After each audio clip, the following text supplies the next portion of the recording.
Tanpa iman tidak mungkin orang berkenan kepada Allah. Iman adalah dasar fondasi, saudara, dari segala sesuatu yang kita harapkan. Iman itu kita letakkan sebenarnya kepada integritas daripada Allah itu, saudara. Allah itu luar biasa menjaga integritasnya. Kalau dia berkata itu terjadi, itu pasti terjadi, saudara. Cuma seringkali kita meragukan firman-Nya. Makanya jangan main-main, saudara. Jadi tanpa iman nggak mungkin, saudara, ya, kita bisa menyenangkan hati Allah.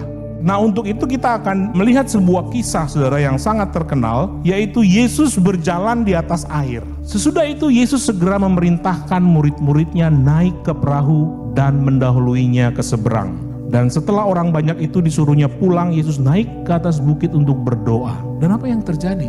Ketika mereka mengambil keputusan, saudara, karena taat kepada perintah Tuhan, badai datang menyerang mereka, saudara. Tapi, saudara, Yesus sudah berdoa untuk murid-muridnya. Yesus tahu loh bahwa nanti mereka akan menemui serangan badai. Tapi badai itu dengan maksud untuk iman 12 murid itu bisa naik kelas. Karena bukan karena kesalahan mereka. Maksud Tuhan itu gak pernah jahat, saudara.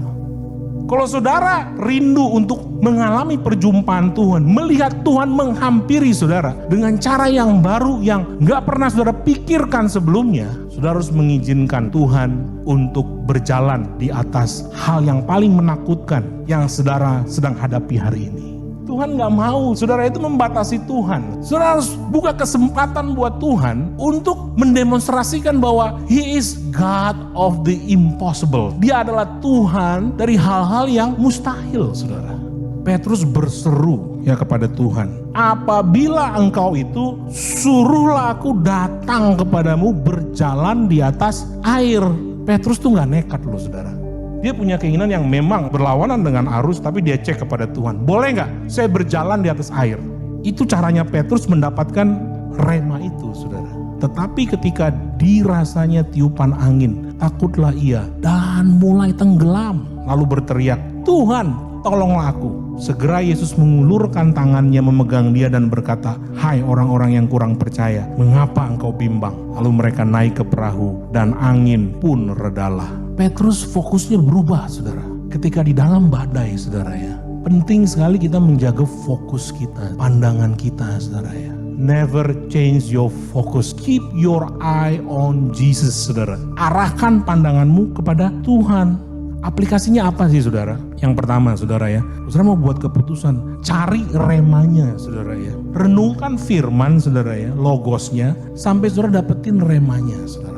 Kemudian yang kedua apa? Amati saudara situasinya dengan pikiran yang jernih, saudara. Ini penting, saudara, pikiran, ya. Minta Roh Kudus, saudara, ya, untuk mempengaruhi pikiran saudara. Kalau saudara masih aut-autan, don't make decision, saudara. Nah, ini juga penting yang ketiga, saudara, ya. Saudara perlu cek dengan orang lain. Orang lain yang dewasa rohani. Kepada pemurid saudara, kepada PKS saudara, ya. Saudara cerita. Kita perlu izinkan orang lain untuk masuk dan kemudian memberikan nasihat rohani. Dan yang terakhir, buka hati, saudara. Waktu kita datang sama Tuhan, saudara, ya, kita harus buka hati dan singkirkan semua keinginan kita. Jadi saudara hari ini, kalau saudara mau mengambil keputusan yang penting, coba saudara praktekkan ini, saudara, ya. Atau mungkin saudara pernah juga buat keputusan salah. Ya kalau begitu harus bertobat, saudara. Kalau enggak, saudara akan makin tenggelam dalam badai itu, saudara, ya. Karena enggak ada pertobatan. Amin, saudara.